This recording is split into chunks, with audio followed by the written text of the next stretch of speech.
I think you hit it all the points that are a problem for implementing new solutions in the exam room. Yeah.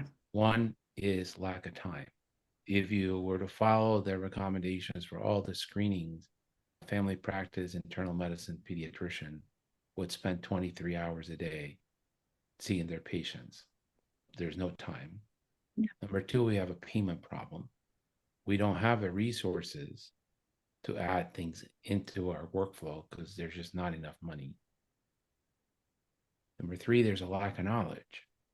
For someone, say for a pediatric neurologist, absent seizures are extremely common. From a pediatrician perspective, I can't remember seeing a kid with an absent seizure. And if mom says kid has a seizure, I go out, tell the care coordinator, set him up with a neurology consult. Like if he does, I don't know how to treat it, and I don't know how to rule it out, and I don't read EEGs. What else am I going to do?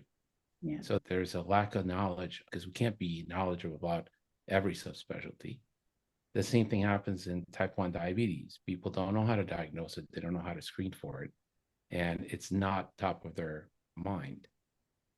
And then there's anxiety. We don't want to do wrong. So since I don't really know a lot about this, I get imposter syndrome. But I'm going to use an app to diagnose your depression, tell you it's going to get better. I'm not a ped psychiatrist. Maybe this company is just telling me lies and I'm being their sales force and I'm going to do harm to this kid. Yeah. And finally, it is extremely difficult to have difficult conversations with patients.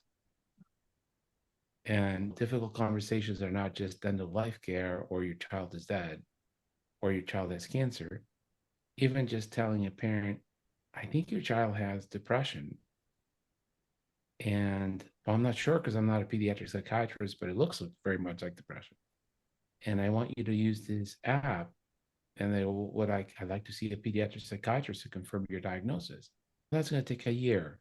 So I'm the best you got, and I gotta smile and make you believe that I am the top of the food chain on adolescent depression when I know I didn't do a 5-year fellowship residency in psychiatry.